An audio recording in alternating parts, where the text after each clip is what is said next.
Good evening and welcome. Let's not mince words tonight. We talk about banning Hafiz Saeed and Zakir Rahman Lakwi. And I say tonight we must.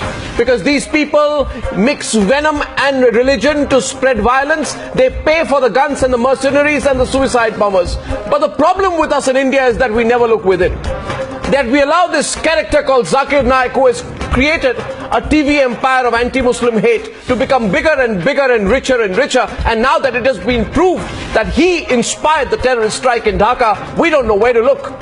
Dear News Hour viewers, Zakir Naik operates from Mumbai and broadcasts his crazy sermons, and I'm saying it clearly, his crazy hate-filled sermons on a channel that broadcasts self-admittedly to 200 million people. He supports Osama bin Laden. He backs suicide bombing. He abuses all non-Muslim religions. He says the propagations of all religions other than Islam is essentially wrong. His words today inspire terrorist attacks all over the world. The ISIS module in Bangladesh was inspired by him. The man behind the London and Glasgow bombings was inspired by him. The man who plotted the Al-Qaeda suicide bombings on the New York subway was inspired by him. We in India know all this. Our politicians know all this, and yet they won't act. We have, ladies and gentlemen, in our midst and on our soil, using our Indian passport, a man who inspires terrorist groups across the entire planet, and yet we won't act. And why won't we act? We won't act because, as per my information, Zakir Naik, operating from Mumbai, has the open patronage of very important politicians. He has a quid pro quo relationship with them. Because people are scared that stopping or arresting Zakir Naik won't be quote-unquote secular enough. That's why we step forward on the News Hour tonight and I say, stop Zakir Naik. Ban his TV channel. Stop his broadcasts. Put him under severe interrogation. Question him and let all agencies loose on this man to find out every naya paisa and rupee that comes into his funding. Take away his Indian passport and deny him his freedom to be the terror evangelist of the entire world. And if you believe in what I'm saying, then the hashtag is, and let's make it trend, the hashtag is Stop Zakir Naik. And let us all together come together and ensure that this figure of hate is stopped in every way possible. Under the law, the same law, the Indian law, the law that applies to us, and the law that he walks all over each and every day.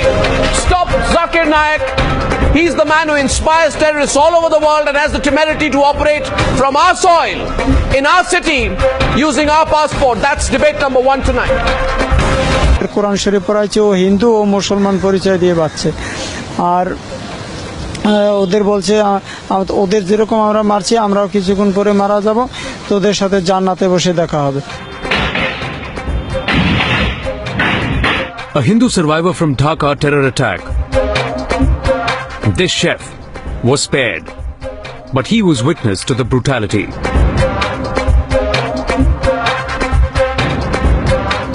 আমরা রক্ত দেখি না আমরা kitchen থেকে উঙ্গি দিয়ে দেখলাম যে gas টেবিলের নিচে কেউ পড়ে আছে কেউ পলানোর চেষ্টা করছে এই অবস্থায় দেখে আমরা দৌড় দিছি Rohan Imtiaz, who launched this attack in Dhaka and later got gunned down, is said to have quoted Zakir Naik not once but on multiple occasions on the social networking site. As per investigating agencies, Zakir Naik is one of the three radicals who are under the scanner. Apart from he, the other two are Anjem Chaudhary, who is facing trial in UK for breaking anti-terror laws, and Mehndi Biswas, who is known to be an ISIS handler. Homegrown terrorists, but inspired by radical preachers like Zakir Naik, one of the most influential Salafi ideologues. A man controversial for his lectures and banned in at least 5 countries worldwide. His preachings have inspired several terrorists, including Rohan Imtiaz, a Dhaka terrorist, Ibrahim Yazdani, an ISIS sympathizer arrested from Hyderabad last year, Ayaz Sultan, an ISIS sympathizer arrested from Mumbai, Najibullah Azazi, arrested for plotting the blast in New York, Kafil Ahmed, who planned a suicide attack in London, and Rahil Sheikh, accused in the 2006 Mumbai train blast. So you as a Muslim saying that Osama bin Laden is right or wrong, have you checked that? Zakir Naik is the same man who once praised Osama bin Laden in 2006.